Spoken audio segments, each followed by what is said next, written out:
সমস্ত প্রশংসা মহিয়ান গরিয়ান সেই মহান রব্বুল আলামিনের জন্য, যিনি আমাদেরকে মাগরিবের সালাত আদায় শেষে পৃথিবীর সবচেয়ে দামি, নিরাপদ এবং পবিত্র জায়গা মসজিদে বসার তৌফিক দান করলেন। এজন্য আমরা সকলেই অন্তরের অন্তঃস্থল থেকে কালিমাতুল শুকুর আদায় করে বলি আলহামদুলিল্লাহ। এবং লাখ কোটি দরুদ ও সালাম বর্ষিত হোক সাইয়্যিদুল মুরসালিন খাতামুন নবিয়্যিন রাহমাতুল লিল আলামিনের পবিত্র রূহের উপর, যার উম্মত হওয়ার পরম সৌভাগ্য আল্লাহ আমাদেরকে দান করেছেন। আমরা তার সামনে সংক্ষেপে দরুদ পাঠ করি সকলে বলি সাল্লাল্লাহু আলাইহি ওয়াসাল্লাম। মুহতারাম হাজিরিন, আমাদের ধারাবাহিক সাপ্তাহিক তাফসীরের আজকের দরস বা আজকের আলোচ্য বিষয় সূরা মারইয়াম আয়াত নং ৬৬ হতে আয়াত নং ৭২ পর্যন্ত মোট ৭টি আয়াত। সূরা মারইয়াম আয়াত নং ৬৬ হতে আয়াত নং ৭২ মোট ৭টি আয়াত। আল্লাহ রাব্বুল আলামিন তৌফিক দান করলে তিলাওয়াতকৃত আয়াত সহ মোট ৭টি আয়াতের সরল অনুবাদ, সংক্ষিপ্ত ব্যাখ্যা ও শিক্ষা আমি আপনাদের সামনে সংক্ষেপে তুলে ধরার চেষ্টা করব ইনশাআল্লাহ। আমা তাওফীকি ইল্লা বিল্লাহিল আলিয়্যিল আযীম। মুহতারাম হাজিরিন, সূরা মারইয়ামের ৬৬ নম্বর আয়াত থেকে নতুন একটি রুকু শুরু হয়েছে, পঞ্চম রুকু। কত? পঞ্চম রুকু। এই সূরাতে মোট ৬টি রুকু আছে। ৬৬ নম্বর আয়াত হতে পঞ্চম রুকু শুরু হলো। তার মানে এই রুকু শেষ হওয়ার পরে আর একটি রুকু শেষ হলে আমাদের সূরাটা শেষ হবে ইনশাআল্লাহ। তো পঞ্চম রুকু শুরু হয়েছে যে আয়াত দিয়ে, অর্থাৎ ৬৬ নম্বর আয়াত দিয়ে। এই আয়াতে আল্লাহ রাব্বুল আলামিন যারা সংশয়বাদী, যারা মৃত্যুকে তো স্বীকার করে কিন্তু মৃত্যুর পরে পুনরুত্থানকে অস্বীকার করে, তাদের বিষয়টি খুব সুন্দরভাবে জবাব সহ সবিস্তারে উল্লেখ করেছেন। আল্লাহ তাআলা বলেন ওয়ায়াকুলুল ইনসান, ওয়া অর্থ এবং ইয়াকুলু এর অর্থ হচ্ছে বলে, বলা। ওয়ায়াকুলুল ইনসানু, ইনসান অর্থ কি? মানুষ। তাহলে ইয়াকুলুল ইনসান, মানুষ বলে, মানুষ বলে। মানুষ বলতে মুমিন যারা প্রকৃত মুসলিম তারা নয়, যারা সংশয়বাদী, যারা পুনরুত্থানকে অস্বীকার করে কথায় কিংবা কাজে কিংবা বিশ্বাসে, সেই সকল লোকদের কথা আল্লাহ বলছেন। ওয়ায়াকুলুল ইনসান, মানুষ বলে, আর ইজামা মৃত্যু, ইজামা যখন, মৃত্যু আমার মরণ হয়ে যাবে, যখন আমার মরণ হয়ে যাবে, লাসাউফা আসলেই কি, বাস্তবিকই কি, উখরাজু আমাকে উঠানো হবে, হাইয়া জীবিত রূপে। হাইয়ুর মানে কি? জীবিত। তো মানুষ বলে যখন আমার মৃত্যু হয়ে যাবে আসলেই কি আমাকে জীবিত রূপে উঠানো হবে, মানে এরপরে আমি আবার জীবিত হব, পুনরুত্থান আছে? আল্লাহ তাআলা পরের আয়াতে সেটার উত্তর দিয়েছেন। এর আগে আসুন, এরা কিন্তু মৃত্যুকে স্বীকার করেছে, মৃত্যুর পরে পুনরুত্থানকে অস্বীকার করেছে। আসলে পৃথিবীতে এমন কেউ নেই যারা মরণকে অস্বীকার করতে পারে। হয়তো এমন হতে পারে যে আল্লাহকেই স্বীকার করবে না, তো আল্লাহকেও স্বীকার করে না এমন মানুষও মৃত্যুকে স্বীকার করে। কোরআনে কারিমে এটি এমন একটি আয়াত যে আয়াতকে সবাই স্বীকার করে। মৃত্যু একটা অবধারিত বিষয়। এই মৃত্যুর হাত থেকে পালানো সম্ভব নয়, এটা থেকে বাঁচার কোনো ব্যবস্থাপনা গ্রহণ করাও সম্ভব নয়। মৃত্যুর জন্য যে সময়টা নির্ধারণ করা হয়েছে, মৃত্যু সেই সময়ই আসবে, ওইটা আপনি আমি জানি না। না জানার বড্ড হিকমত আছে, যেন আমরা সদা সর্বদা মৃত্যুর প্রস্তুতি নিয়ে থাকতে পারি। 4, মৃত্যু একবারই আসে এবং চূড়ান্তভাবে আসে। মৃত্যু আসার পরে আর কোনো সুযোগ থাকে না আমাকে আর একটু বাঁচার সুযোগ দেওয়া হবে। তাহলে মৃত্যুর ব্যাপারে 4টা জিনিস আমাদের মাথায় রাখতে হবে। একটা হচ্ছে মৃত্যু অবধারিত বিষয়, কুল্লু নাফসিন যায়িকাতুল মাউত, অবধারিত বিষয়। 2, এই মৃত্যুর হাত থেকে বাঁচা সম্ভব নয়। বহু ডাক্তার, বহু বিজ্ঞানের উৎকর্ষ সাধিত হয়েছে, আজও পর্যন্ত এমন কোনো ব্যবস্থাপনা, চিকিৎসা কেউ বের করতে পারে নাই যে মৃত্যুর হাত থেকে বাঁচা যায়। আইনামা কুনতুম ইউদরিকুমুল মাউতু ওয়ালাউ কুনতুম ফি বুরুজিন মুশাইয়াদা। কোরআনে এসেছে, যদি তোমরা খুব শক্তিশালী দুর্গের ভিতরেও অবস্থান করো, কখনো বের হও না। রাস্তাঘাটে যাও না, হয়তো অ্যাক্সিডেন্ট রেটে মারা যেতে হলে বাইরে যাও না, তোমাকে ওখানে খাদ্য পৌঁছানো হয়। আল্লাহ তাআলা বলছেন, এরকম শক্তিশালী মজবুত দুর্গের ভিতরেও যদি কেউ অবস্থান করে, মৃত্যু সেখানেও গিয়ে পৌঁছবে, মানে বাঁচা সম্ভব না। এবং মৃত্যুটা সময় মতোই আসবে। লিকুল্লি উম্মাতিন আজাল, ইযা জাআ আজালুহা লা ইস্তাখিরুনা সাআ ওয়া লা ইস্তাকদিমুন। 100 আগাবে না, পিছাবে না, চূড়ান্তভাবে মৃত্যু আসবে। হাত্তা ইযা জাআ আহাদাকুমুল মাউত ক্বালা রাব্বি ইরজিউন লাআল্লি আ'মালু সালিহান। যখন মৃত্যু চলে আসবে, বলবে, আল্লাহ মেহেরবানি করে আর একবার সুযোগ দেন, আমি একেবারে ভালো মানুষ হয়ে আসবো। আল্লাহ তাআলা বলবে, কাল্লা ইন্নাহা কালিমাতুন হিয়া কাইলুহা ওয়া মিন ওয়ারাইহিম বারযাখুন ইলা ইয়াউমি ইউবআসুন। এটা একটা কথার কথা, এই কথার কোনো ভ্যালু নেই, এই কথার কোনো দাম নেই, এটা একটা কথার কথা। কারণ সামনে তাদের আছে একটা আলমে বারজাখ। একটা মানুষ আলমে আরওয়াহ থেকে যখন দুনিয়াতে আসে, এই দুনিয়াতে আসার পরে যেমন ওই আলমে আরওয়াহতে ফিরে যাওয়া সম্ভব নয়, মৃত্যুর পরে যখন আলমে বারজাখ শুরু হয়, তো এরপর আবার দুনিয়াতে ফিরে আসা সম্ভব নয়। এমন একটা ঘটনাও কি ঘটেছে যে আলমে আরওয়াহ থেকে কেউ দুনিয়াতে আসার পর আবার সেই জগতে ফিরে গেছে? ওইটা যেমন সম্ভব না, এটাও সম্ভব না।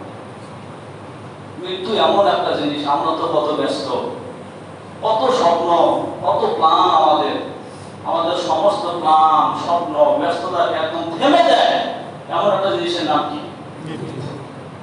নবীজি সাল্লাল্লাহু আলাইহি সাল্লাম, তিরমিজি শরীফে বর্ণনা এসেছে, তিনি একবার মসজিদে গিয়ে দেখেন লোকেরা একবারে খুব হাসাহাসি করতেছে। তো হাসাহাসির ধরনটা অনেকটা বেখবরের মতো, মনে হয় সামনে মৃত্যু নাই, কবর নাই, আলমে বারজাখ নাই, একদম কাফেরের মতো হাসাহাসি।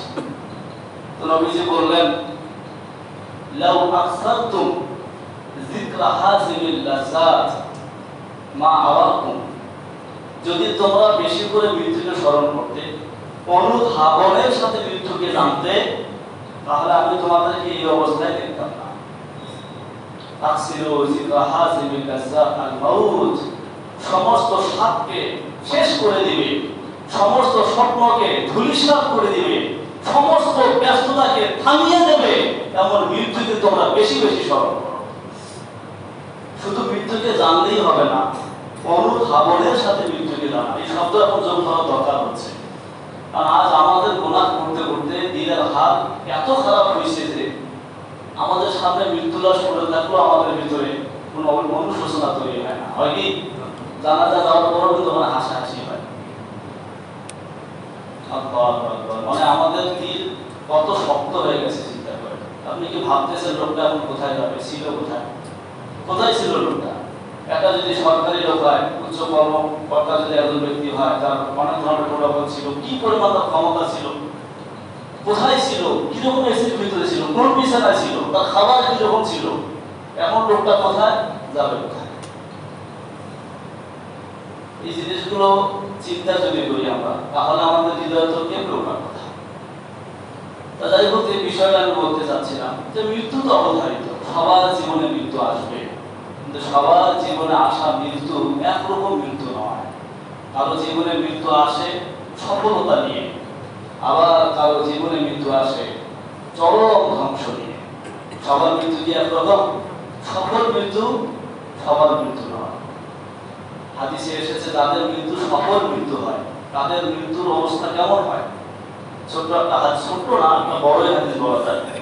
হাদিসটা বলে সামনে দিকে আগে মুসনাদে আহমদ ইবনে হাম্বল, মুসনাদে আহমদ ইবনে হাম্বল, সেখানে একটা হাদিস এসেছে যে হাদিসটাকে সহিহ বলা হয়েছে। ওই হাদিসের সনদে যতগুলো রাবি আছে, রাবি বলতে বর্ণনাকারী, সবাই সেকা, সবাই আস্থাভাজন, বিশ্বস্ত। এরকম বিশ্বস্ত বর্ণনাকারী সনদে একটা হাদিস মুসনাদে আহমদে এসেছে। হাদিসটা হলো নবীজি সাল্লাল্লাহু আলাইহি সাল্লাম হযরত বারা ইবনে আযিব থেকে বর্ণিত, খরাজনা মা রাসূলিল্লাহি সাল্লাল্লাহু আলাইহি ওয়াসাল্লাম ফি জানাজাতি রাজুলিন মিনাল আনসার। আনসারী একজন ব্যক্তির জানাজা আদায়ের জন্য আমরা কি হইলাম? আনসারী সাহাবী। তো যখন আমরা গেলাম, গিয়ে দেখি লাম্মা ইউলহাদ, এখনো কবর খনন কাজ শেষ হয়নি। فخرج رسول الله صلى الله عليه وسلم وخرجنا معه فجلس رسول الله, নবীজি বসলেন, তো আমরাও নবীজির বসা থেকে নবীজির আশেপাশে বসে গেলাম। কান্না আলা রুসিনা আত-তাইর, আমরা এতটা নীরব নিস্তব্ধ হয়ে, এতটা স্থির ভাবে আমরা বসে গেলাম, মনে হয় আমাদের প্রত্যেকের মাথায় এক একটা পাখি বসে আছে, এত নীরব হয়ে আর রাসূলের সামনে বসে আছে। তো নবীজির হাতে ফিয়াদি রহুদুল, একটা কাঠি, নবীজি মাটিতে দাগ টানতেছে, মাথা নিচু করা। তারাফা রাসাহু, এবার নবীজি মাথাটা উঠালেন আর বললেন ইস্তাইযু মিনাল্লাহি মিন আযাবিল কবর, ইস্তাইযু বিল্লাহি মিন আযাবিল কবর, তোমরা আল্লাহর কাছে কবরের আযাব থেকে পানা চাও। এই কথাটা নবীজি দুইবার কিংবা তিনবার বলেন। কিসের আযাব? কবরের আযাব। তার মানে কবরে কি হয়? মৃত্যু কি শেষ?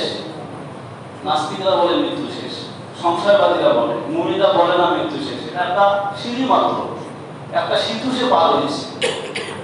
হাদিসে যেহেতু যদিও এখানে কবরের কথা বলা হয়েছে, এখানে একটা কথা আমি বলি, শোনেন, কিছু প্রশ্নের জট খুলে যাবে। যেমন অনেকে বলে যে কবরে শাস্তি হবে, কবরে শান্তি হবে, আরামায়েশ, শাস্তি, সব ধরনের ব্যাপার কবরে আছে।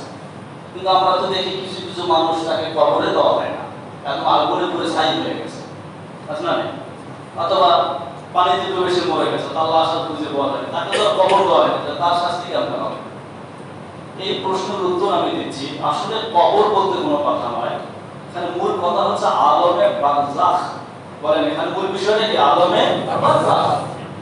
মানুষ মারা যাওয়ার পরে আলমে বারজাখে থাকে, ওটা একটা আলম, ওটা আপনারা আমার বুঝের মধ্যে আসবে না। যেমন আলমে আরওয়াহতে থাকে দুনিয়া, আপনারা আমার বুঝে আসে নাই, এখানে আসার পর আবার ওইটা আমাদের বুঝে আসে না। আলমে বারজাখ ওইটাও একটা জগৎ, ওই জগতের রূপরেখা, সেটা অবস্থা অবকাঠামো আল্লাহ ভালো জানে, আমরা জানি না। বাকি আলমে বারজাখ একটা জগৎ। যদি কাউকে কবরে দাফন করা হয়, সেও ওই আলমে বারজাখে যায়। যে আগুনে পুড়ে ছাই হয়ে গেছে, সেও ওই আলমে বারজাখে যায়। পানিতে ডুবে মারা গেছে, সেও আলমে বারজাখে যায়। শান্তি হলে আলমে বারজাখে হয়, শাস্তি হলেও কোথায় হয়? বাস, কথা শেষ। তাই নবীজি বললেন তোমরা আলমে বারজাখের শাস্তি থেকে আল্লাহর কাছে পানা চাও। এবার নবীজি বলেন ইন্নাল আবদাল মুমিনা ইযা কানা ফি ইনকিতাইন মিনাদ দুনিয়া ওয়া ইকবালিন মিনাল আখিরাহ, যখন একজন মুমিন মানুষ তার মৃত্যুর সময় ঘনিয়ে আসে, কার? মুমিন, মুমিন যখন মুমিনের মৃত্যুর সময় ঘনিয়ে আসে, আল্লাহ খুব দিলের কান্দে শুনতে হবে, নাযালা মালাইকাতুন মিনাস সামা, একজন মুমিনের মৃত্যুর জন্য তাকে স্বাগত জানানোর জন্য আসমান থেকে বিশাল বড় একটা ফেরেশতাদের দল নেমে আসে। সুবহানাল্লাহ। নাযালা মালাইকাতুন মিনাস সামা, মালাইকা বহু বচন, আসমান থেকে ফেরেশতার একটা দল নেমে আসে। বিজুল বুজু কান্না বুজুহাহুম আশ-শামসু, কি সুন্দর তাদের চেহারা, মনে হয় সূর্যের আলো তাদের চেহারাতে ঝলমল করছে। এরকম মানুষ দেখলে আমাদের ভালো লাগে না? সুন্দর মানুষ দেখতে তো মুমিন ব্যক্তির মৃত্যুর সময় এরকম উজ্জ্বল মুখ বিশিষ্ট ফেরেশতারা নেমে আসবে। মাহুম কাফনু বিল আফরানিল জান্নাহ, তাদের হাতে থাকবে জান্নাতের কাপড়, রুমাল, রেশমি রুমাল থাকবে জান্নাতের। ওয়া হানুতু মিন হানুতিল জান্নাহ, জান্নাতের খুশবু, সুগন্ধি। জান্নাতের সুগন্ধি কেমন হইতে পারে ওটা তো বলে বোঝানো সম্ভব না। এরকম ফেরেশতার দল নেমে আসবে। হাত্তা ইয়াজলিসু মিনহুম মাদ্দাল বাসার, ওই মুমিন ব্যক্তির দৃষ্টি যত দূর যায় ওই ফেরেশতা তত দূর পর্যন্ত বসে যায়। এবার বোঝেন কি পরিমাণ ফেরেশতা নেমে আসে। ফেরেশতারা বসে অপেক্ষা করতে থাকে। হাত্তা ইয়াজিআ মালাকুল মাউত, এবার কে আসে? মালাকুল মাউত আসে।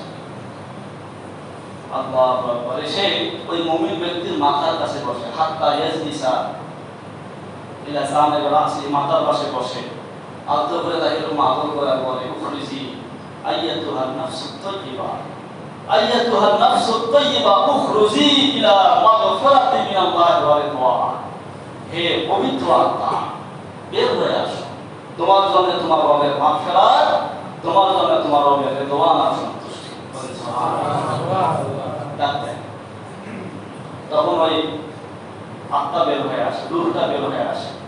কিভাবে বের হয় সেটা দৃষ্টান্ত দিয়ে রাসূল বুঝাইছেন। ফাতাখরুজু তাসিলু কামা তাসিলু কাতরা মিন ফিসকা, কলসের ভেতর যে বোতলের ভেতর পানি আছে না, যদি আমি কাকটা ফুলের উপর ঢালি তাহলে বোতলের ভিতরে থাকা পানি, কলসের ভিতরে থাকা পানি কাট করলে সেটা বের হইতে কি মেল পাওয়া লাগে? এটা খুব সহজে বের হয়। তো কলসের ভিতরে থাকা পানি যেমন খুব সহজেই কলসের মুখ দিয়ে বের হয়, আল্লাহু আকবার, নবীজি বলেন একজন মুমিন ব্যক্তির রূহটা তার দেহ থেকে ওইরকম খুব সহজে বের হয়, কোনো কষ্টই হবে না। এবার হযরত আজরাইল আলাইহিস সালাম ওই রূহটাকে হাতে নেবেন। সে হাতে নেওয়ার সাথে সাথে ওই যে বিশাল বড় ফেরেশতাদের দল আছে যে তারা ওটাকে নিয়ে নেবে, নিয়ে ওয়ায়াজআলুহা ফি যালিকাল কাফান, ওই যে জান্নাত থেকে যে রেশমি রুমাল নিয়ে আসছে রূহটা ওইখানে রাখবে, জান্নাত থেকে আনা সুগন্ধির মধ্যে রাখবে। এরপরে হাদিসে আসছে ফায়াখরুজু মিনহু আতিয়াবি মুসহাতিল মিসকি, সেখান থেকে এই পরিমাণ সুগন্ধি বের হবে যে ওই মুমিনের আত্মা থেকে সারা পৃথিবী মোহিত হয়ে যাবে। এবার ওই ফেরেশতারা ওই রূহটাকে নিয়ে উপরে উঠতে থাকবে। যেই ফেরেশতার দলের সাথে সাক্ষাৎ হবে বলবে মা হাযা রূহুত তাইয়্যিব, আরে কোন ভাগ্যবানের কোন পবিত্র আত্মা এটি? তখন ফেরেশতারা উত্তর দেবে ফুলান ইবনে ফুলান আহসান আসমাইহি, খুব চমৎকার নাম সামনে বলবে, এটা অমুকের ছিল অমুক তার আত্মা, একবার চমৎকার করে বলবে। এজন্য দুনিয়াতে নাম রাখতে হয় সুন্দর। এরপরে যখন প্রথম আসমানে যাবে, লম্বা হাদিস, বাংলাটা শুধু বলি, প্রথম আসমানের দরজা খোলার জন্য বলা হবে, দরজা খুলে দিবে। প্রথম আসমানের উপরে যখন উঠবে যতগুলো ফেরেশতা আছে, মুকাররব ফেরেশতা, সম্মানিত ফেরেশতা, তারা সবাই ওই রূহের পিছনে পিছনে দ্বিতীয় আসমান পর্যন্ত আগায় দিয়ে আসবে। দ্বিতীয় আসমানে গেলে দ্বিতীয় আসমান পর্যন্ত, এভাবে সপ্তম আসমান পাড়ি দিয়ে সে উপরে উঠে যাবে। আল্লাহ তাআলা বলবে আমার এই বান্দার রূহটাকে, নামটাকে ইল্লিয়িন এর মধ্যে লিখে দাও। কিসের মধ্যে? ইল্লিয়িন, যে বলেন ইল্লিয়িন আর সিফিলিন, তখন তার নামটা ইল্লিয়িন এর মধ্যে রাখা হয়। এরপর আবার সেখান থেকে রূহটা ফিরে এসে ওই মৃত্যু দেহের মধ্যে প্রবেশ করে দেওয়া হয়, আলমের বারজাখে পৌঁছে দেওয়া হয়। এটা হলো তোমার যারা মুমিন তাদের অবস্থা। এর বিপরীতে যারা বদকার নাফরমান তাদের ব্যাপারে নবীজি বলেছেন ওয়াইনাল আবদাল ফাজরা ইজা কানা ফি ইনকিতাই মিনাদ দুনিয়া ওয়া ইকবালিন ফিল আখিরাহ, যখন তাদের মৃত্যুর সময় দুনিয়া আসবে তাদের বেলায় একদল ফেরেশতা নেমে আসবে, কিন্তু এদের চেহারা আর ওই আগের ফেরেশতাদের মতো ঝলমলে থাকবে না। সুদুল বুজু আলো দুধর্ষ মনে হবে। মনে করেন একজন দস্যুকে যদি সরকারি ফোর্স র্যাব একবার বন্দুক নিয়ে যদি একবার 20-25 জন তাকে ধরে তাক করে ধরে, ওই অবস্থায় দস্যুর ভেতরে যেরকম একদম অন্তরাত্মা কেঁপে ওঠে, একদম অবস্থা কিরকম হয়ে যায়, ওই রকম অবস্থা ওই মৃত্যু ঘনিয়ে আসা ব্যক্তি একদম কঠিন পরিস্থিতির সামনে এসে ফেরেশতারা বলবে একটু করে আজরাইল আসবে, আসে ওর মাথার কাছে বসবে, বসে বলবে উখরুজি আইয়াতুহান নাফসুল খাবিসা, দুষ্ট আত্মা বের হয়ে আয়। যখন এই কথা বলবে ওই রূপ আর ভয়ে বের হতে চাইবে না, সারা শরীরে একবার মাথা থেকে পা, একবার পা থেকে মাথা, শুধু ছুটাছুটি করবে, বের হতে চাইবে না। হাদিসে আসছে নবীজি বলেন তখন মালাকুল মাউত ওই রূহটাকে ফায়ান্তাজু একবার টান দিয়ে বের করে আনবে। এটা কিরকম হবে? সাফুত লোহার রড, যদি সেটা আপনার ভিজা পশমের ভিতরে প্রবেশ করানো হয়, আঠালো লোহার রড, তো ওই ভিজা পশমের ভিতরে প্রবেশ করানোর পরে যখন ওটাকে টেনে বের করে, তো তার লোহার রডে লেগে থাকা যে পশমগুলো সবগুলোকে একদম মুক্ত করে যখন টান দিয়ে বের করে, তো এই রডটা যেভাবে টান দিয়ে বের করা হয়, ওইভাবে ওই দুষ্ট ব্যক্তির আত্মাটাকে তার শরীর থেকে টান দিয়ে বের করা হবে। মনে হয় মাথা থেকে পা পর্যন্ত প্রত্যেকটা হার্টবিট জোড়া ছিঁড়ে যাবে, এই অবস্থা হবে। এরপরে যখন সেটা ওই ফেরেশতারা চট নিয়ে আসবে, চট, ওই চটের মধ্যে রাখা হবে। যখন প্রথম আসমান পর্যন্ত উঠবে, দরজা খুলতে বলা হবে, আর দরজা খুলবে না। কোরআন শরীফে এসেছে লা তুফাত্তাহু লাহুম আবওয়াবুস সামা, এদের জন্য আসমানের দরজা খোলা হবে না। সেখান থেকেই ওই রূহটাকে জমিনের উপরে আছাড় মারা হবে, আর নামটা রাখা হবে সিফিন। তাহলে এই হচ্ছে আপনার মুমিনদের মৃত্যু আর দুষ্টদের মৃত্যু। সবার মৃত্যু একরকম না। এরপরে যখন কবরে যাবে, সে ঘটনা তো আপনাদের অনেকেই জানা আছে। কবরে যাওয়ার পর প্রশ্ন করা হবে, তিনটা উত্তর যখন দিবে, জান্নাতের পোশাক গায়ে পরানো হবে, জান্নাতের বিছানা বিছিয়ে দেওয়া হবে, জান্নাত এর একটা দরজা কবর পর্যন্ত, আলমের দরজা পর্যন্ত খুলে দেওয়া হবে, সেখান থেকে সুঘ্রাণ আসবে, তাকে একদম মোহিত করে ফেলবে, এবং তাকে বলা হবে তুমি এখানে আরামে ঘুমাও। এমন ঘুম দিবে যখন কিয়ামতের ঘন্টা বাজবে তখন ঘুম থেকে উঠবে, লম্বা সময়। অপরদিকে যদি কাফের মুশরিক হয়, তাহলে তাদের কবর সংকীর্ণ হয়ে যাবে, পাঁজরগুলো একটা একটার সাথে ঢুকে যাবে। একজন বধির অন্ধ ফেরেশতা নিয়োগ দেওয়া হবে, তার হাতে একটা হাতুড়ি থাকবে, ওই হাতুড়ি দিয়ে তাকে পিটাতে থাকবে। সাপ নিয়োগ দেওয়া হবে, সাপগুলো দংশন করতে থাকবে। কবর হবে অন্ধকার, জাহান্নামের একটা দরজা খুলে দিবে, সেখান থেকে জাহান্নামের তাপ তার কবরে আসতে থাকবে। এই অবস্থায় তার কিয়ামত পর্যন্ত চলতেই থাকবে। তাহলে ভালো আর মন্দ মৃত্যু সবার আসবে, তবে সবার মৃত্যুটা কি নয়, সফল নয়। এজন্য আল্লাহ তাআলা বলছেন আমান যুহজিহা আনিন নার ওয়া উদখিলাল জান্নাতা ফাকাদ ফাজ, মৃত্যুর পরে যে নাকি জাহান্নামের শাস্তি থেকে নিজেকে রক্ষা করতে পারলো, সেই হলো সফল। তার মৃত্যুটাই হচ্ছে কি সফল। তো মৃত্যুকে অস্বীকার করে না, তবে মৃত্যুর পরে পুনরুত্থান, এটা ব্যাপারে তাদের প্রশ্ন ছিল যে যখন আমাদের মরণ হয়ে যাবে, আমাদের কি আসলেই আবার জীবিত করে উঠানো হবে?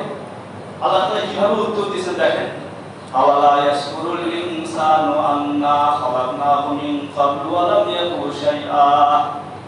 আল্লাহ বলে এরা কত বড় নির্বোধ। আওয়ালা ইয়াশকুরুল ইনসান, মানুষের কি স্মরণ করে না, আন্না খালাকনাহু, আমি তাকে সৃষ্টি করেছিলাম, মিন ক্বাবলু, ইতিপূর্বে, ওয়া লাম ইয়াকু শাইআ, তখন তার কিছুই ছিল না। তার মানে একটা সময় তো মানুষ ছিল না, নাস্তিক থেকে, অস্তিত্বহীন থেকে আমি তাকে অস্তিত্বে এনেছি। তাহলে অস্তিত্বই ছিল না, তার কোনো রূপরেখা আমার সামনে ছিল না, কোনো ডিজাইন ছিল না, কোনো প্ল্যান ছিল না, সম্পূর্ণ অস্তিত্বহীন থেকে আমি যখন তাকে অস্তিত্বে আনতে পেরেছি, তো অস্তিত্বে আনার পরে যখন বিলীন হয়ে যাবে, সেটাকে আবার নতুন করে তৈরি করে আমার পক্ষে কঠিন।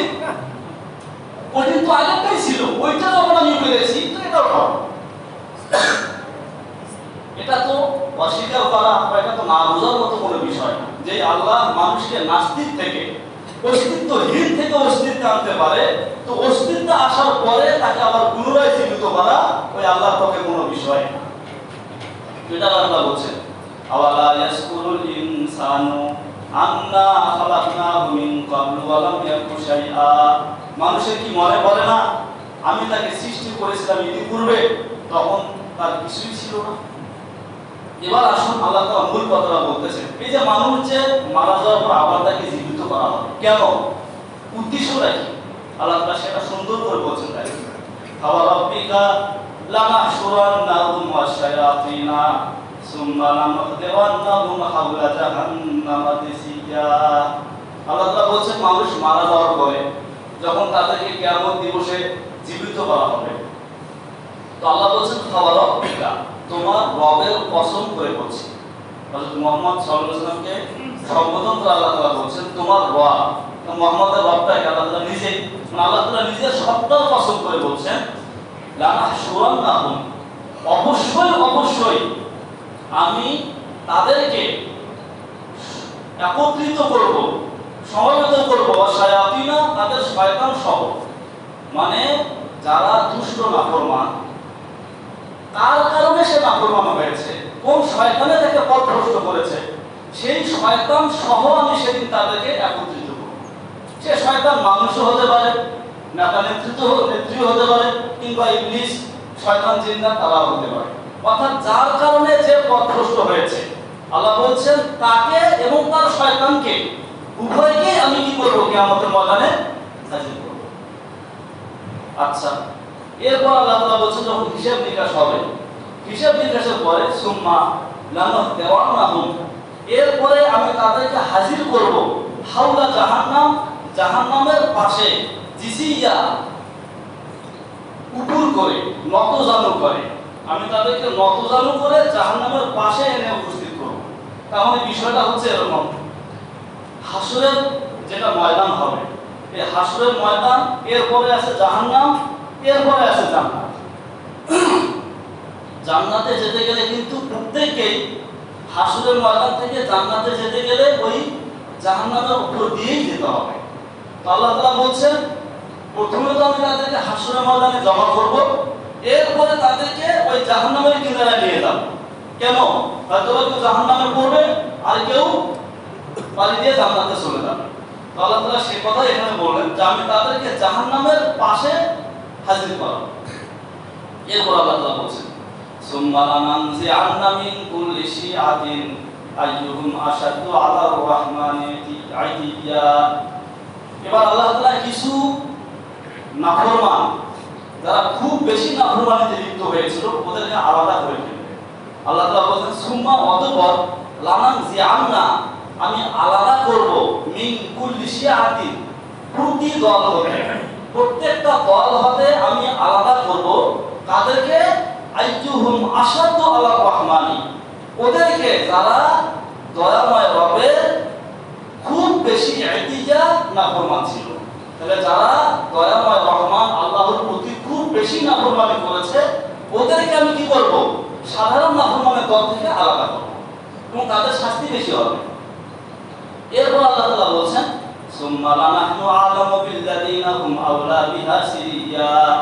আল্লাহ বলেন লানাহনু আ'লামু, আমি তো ভালো করেই জানি, বিল্লাযিনা, তাদেরকে, হুম, যারা, আওলা বিহা সিরিয়া, জাহান্নামের বেশি উপযুক্ত, তারা জাহান্নামের বেশি উপযুক্ত, সেটা কিন্তু আমি ভালো করেই জানি।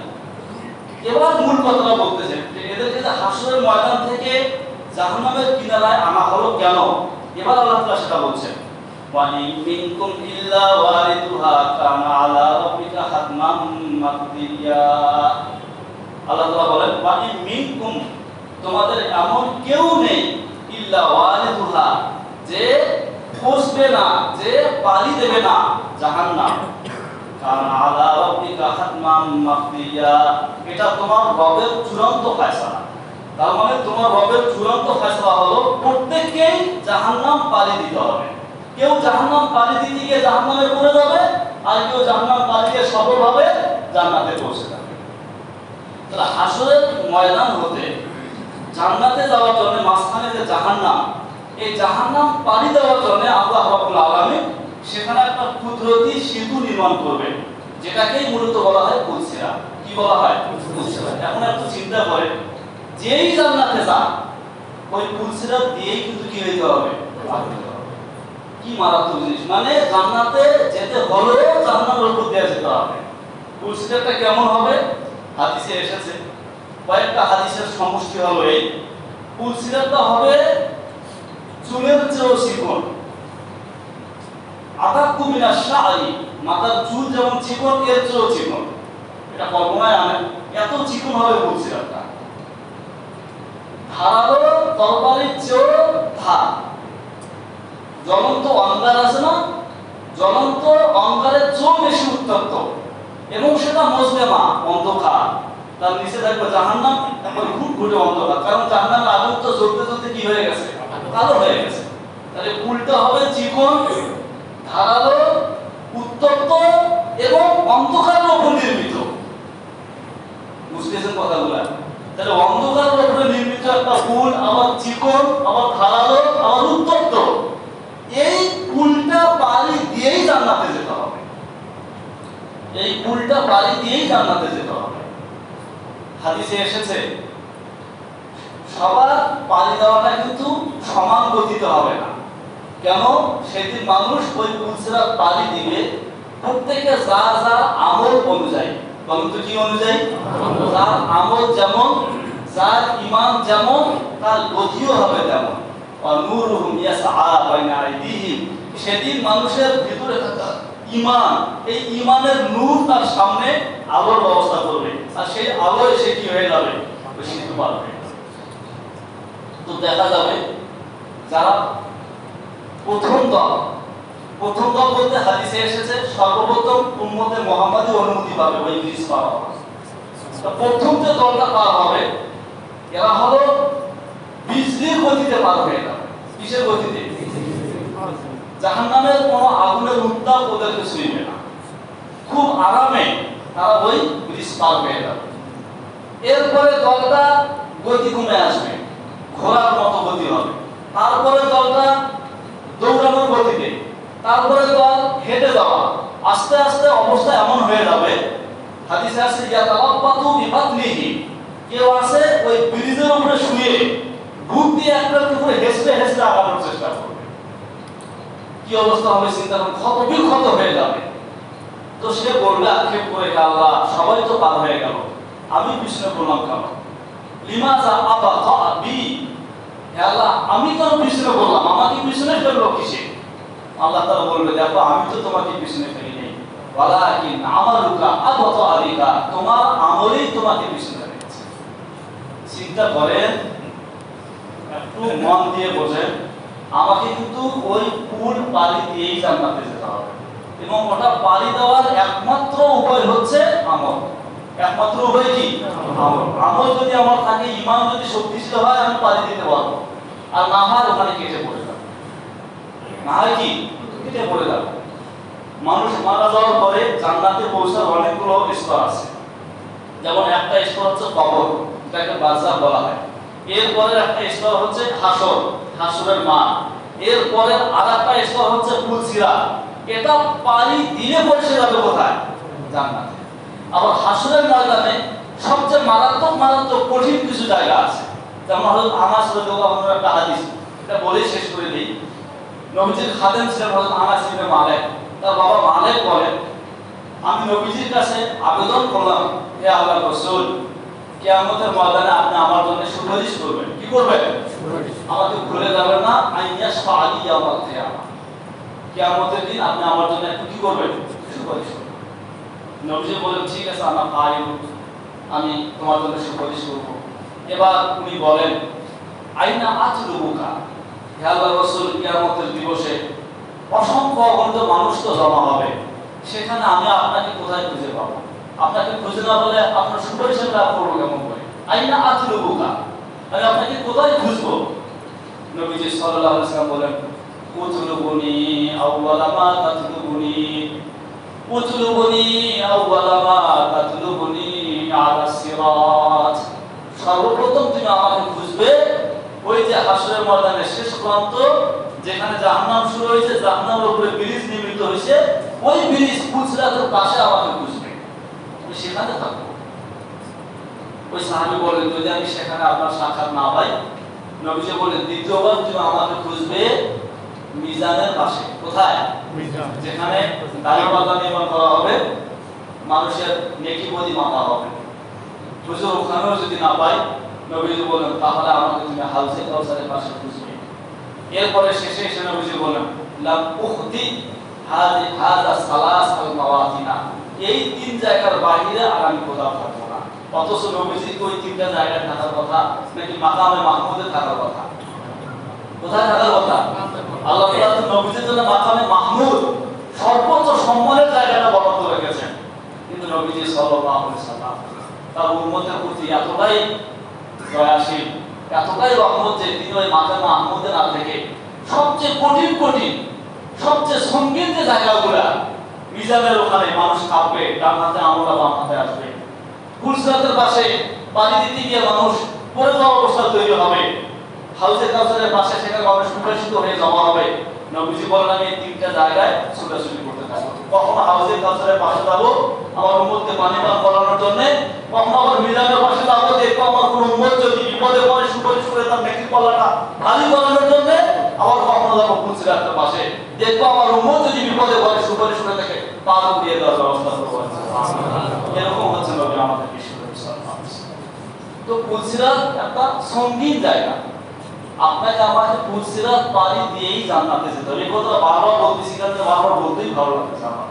মানে পরীক্ষা দিয়েই জান্নাতে যেতে হবে, ফুলসিরাতের উপর দিয়েই জান্নাতে যেতে হবে, বিকল্প আর কোনো রাস্তা নাই। সুতরাং ওইটা পানি দেওয়ার জন্য কি করা দরকার, আমার কি পরিমাণ আমলের দরকার, সেটা আপনাকে আমাকে চিন্তা করে নিতে হবে। হাদিসে যদিও এটা দূরত্ব কতদূর হবে বলে নাই, কিন্তু জাহান্নামের গভীরতা কতদূর হবে সেটা হাদিসে এসেছে। আমি একটা তাফসীর আপনাদেরকে শুনিয়েছিলাম, যদি একটা 10টা উটের সময় একটা বড় পাথর জাহান্নামে নিক্ষেপ করা হয়, কি বলেছিলাম বলেন তো, সেটা নিচে যেতে কতদিন সময় লাগবে? 70 বছর লাগবে। তো 70 বছর লাগে যে জাহান্নামের নিচে বসতে একটা পাথর, এইরকম জাহান্নামের উপরে যে পুলটা নির্মাণ করা হবে সেটা কত লম্বা হবে এখন চিন্তা করেন। কিছু কিছু বর্ণনা এসেছে সেটা 40,000 বছরের দূরত্ব হবে। কত? এটা পানি দিয়েই জান্নাতে যেতে হবে, আমল ছাড়া। আমলের মাধ্যমে সেদিন গতি আনা ছাড়া কোনো উপায় থাকবে না। তো আল্লাহ তাআলা সেটাই বলছেন। শেষ আমার আলোচনা, ওয়া ইন মিনকুম ইল্লা ওয়ারিদুহা কানা আলা রাব্বিকা হাতমান মাকদিয়া। ওয়া ইন মিনকুম ইল্লা ওয়ারিদুহা, তোমাদের এমন কেউ নেই যে জাহান্নাম পাড়ি দেবে না। কানা আলা রাব্বিকা হাতমান মাকদিয়া, এটাই হচ্ছে তোমার রবের চূড়ান্ত ফয়সালা। তুমি জান্নাতে যাও আর জাহান্নামে নিক্ষিপ্ত হও, তোমাকে ওই ব্রিজ পার হয়েই যেতে হবে, মানে উঠতেই হবে।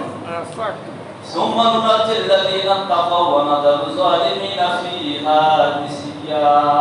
এবার আল্লাহ তাআলা বলেন সবাই কিন্তু কুলের উপর উঠতে হবে, কিন্তু আল্লাহ তাআলা বলেন সুম্মা নুনাজ্জি, কিন্তু আমি রক্ষা করব, উদ্ধার করব, পার করিয়ে দেব তাদেরকে, আল্লাযীনা ইত্তাকাউ, তাদেরকে যারা তাকওয়া অবলম্বন করেছে। কি অবলম্বন করেছে? তাকওয়া। যাদের ভিতরে আমার ভয় ছিল, আমি আল্লাহর ভয় ছিল, খোদা ভীতি ছিল, আমি তাকে পার করিয়ে দেব। আর ওয়ানাযারু যালিমিনা ফিহা জিসিয়া, আর যারা জালেম আমি তাদেরকে নিচে ছেড়ে দিব, ওরা উল্টো মুখ হয়ে জাহান্নামে নিক্ষিপ্ত হবে। কিছু মানুষ তো নিক্ষিপ্ত হবে আজীবনের জন্য, আর কিছু গুনাহগার মুমিন তারা সেখানে নিক্ষিপ্ত হবে কিছুকাল শাস্তি ভোগের জন্য। তারা শাস্তি ভোগ করবে, এরপর আল্লাহ তাআলা উদ্ধার করবে। কিছুকাল শাস্তি ভোগ করলে কি পরিমাণ শাস্তি হবে ওইটা ওই বললে বোঝা যাবে। দুনিয়ার এত আগুনের তাপ শরীরে লাগলে কি অবস্থা তৈরি হয়, সেখানে জাহান্নামের আগুন সেখানে পড়ার পরে কি অবস্থা হবে, ওইটা জাহান্নামে যাওয়া ছাড়া কেউ বুঝবে না। আল্লাহ যেন আমাদেরকে ওই জাহান্নামে না নেয়, বলে না আমি। তাহলে ফুলসিরাতে সবাইকে উঠতে হবে, তো আল্লাহ তাআলা কাউকে ফুলসিরাত পার করে জান্নাতে নিয়ে যাবেন আর কাউকে ছেড়ে দিবেন। যারা জান্নাতে যাবে তারা হলো মুত্তাকি পরহেজগার, যার কিন্তু আল্লাহর ভয় ছিল। আল্লাহ তাআলা সবকিছুর স্রষ্টা, খালেক। আল্লাহর ভয় কিন্তু আমাদের মধ্যে সবচেয়ে বেশি থাকার কথা, তাই না? কিন্তু এখন দেখেন ঘটনাটা এমন, আল্লাহর সৃষ্টি যে মাখলুকের ভয় আমাদের ভিতরে যতটুকু আছে, আল্লাহর ভয় কিন্তু অতটুকু নাই। তার প্রমাণ কি? মনে করেন একটা হিংস্র বাঘ সামনে বের হয়েছে, তো মানুষের মধ্যে বাঘের ভয় আছে না নাই? এই যে ভয় আছে বিদায় কেউ কি কখনো বাঘের সামনে যায়? যায় না। কারণ কি? সে বাঘকে ভয় করে। আচ্ছা, ঠিক তেমনি ভাবে যদি আমরা বিষাক্ত সাপ বের হয়, হাতে কোনো অস্ত্র নাই, কখনো কেউ ওই সাপের সামনে যাবে? কারণ সাপের ভয় তার মধ্যে আছে। আগুন মানুষকে জ্বালিয়ে ফেলে, পুড়িয়ে ফেলে। কেউ কখনো আগুনে আঙ্গুল দেবে, কারণ সে আগুনকে ভয় পায়, আগুন পুড়ে ফেলে। এবার আসুন, আমি আগুনকে ভয় করি বিধায় আগুনে করি না, বাঘকে ভয় করি তার সামনে যাই না, সাপকে ভয় করি তার সামনে যাই না। যদি আমি আসলে আল্লাহকে ভয় করি তাহলে নাফরমানি করি না, গুনাহের মধ্যে জড়াই কেমন করে? এমন আমি যখন গুনাহে জড়াচ্ছি, আমি যখন নাফরমানিতে লিপ্ত হচ্ছি, তার মানে যদিও আমি আমার মুখে কথা বলছি যে আল্লাহকে ভয় করি, আসলে এটা সত্যিকারের ভয় হচ্ছে না। সত্যিকারের ভয় যখন আপনাকে বাঘের সামনে নিতে দেয় না, সত্যিকারের ভয় যখন আপনাকে আগুনে পড়তে দেয় না, সত্যিকারের আল্লাহর ভয় আপনাকে নাফরমানিতে পড়তে দেবে না। যদি আমি আল্লাহর যাবতীয় নাফরমানি থেকে বাঁচতে পারি, আর সব কিছু যথাযথভাবে পালন করতে পারি, তখন গিয়ে বলা যাবে আমি সত্যিকার অর্থে আল্লাহকে ভয় করি। আর ওই রকম ভয়কারী যারা মুত্তাকি, আল্লাহ তাদেরকে ওই বুঝরা পার করিয়ে কোথায় নেবেন? আল্লাহ আমাদের সকলকে সত্যিকার অর্থে আল্লাহ রাব্বুল আলামিনের তাকওয়া, তার ভয় আমাদের অন্তরে আল্লাহ তাআলা তৈরি করে দেন। আল্লাহ তাআলা যাবতীয় বিধান যেন আমরা পালন করতে পারি, তার যাবতীয় নাফরমানি থেকে আল্লাহ আমাদেরকে রক্ষা করেন, আমরা যেন হেফাজতে থাকতে পারি। আল্লাহ তাআলা আমাদের সকলকে তৌফিক দান করেন। দর্শক পরিবেশ আল্লাহ কামা সাল্লাল্লাহু আলাইহি ওয়া সাল্লাম।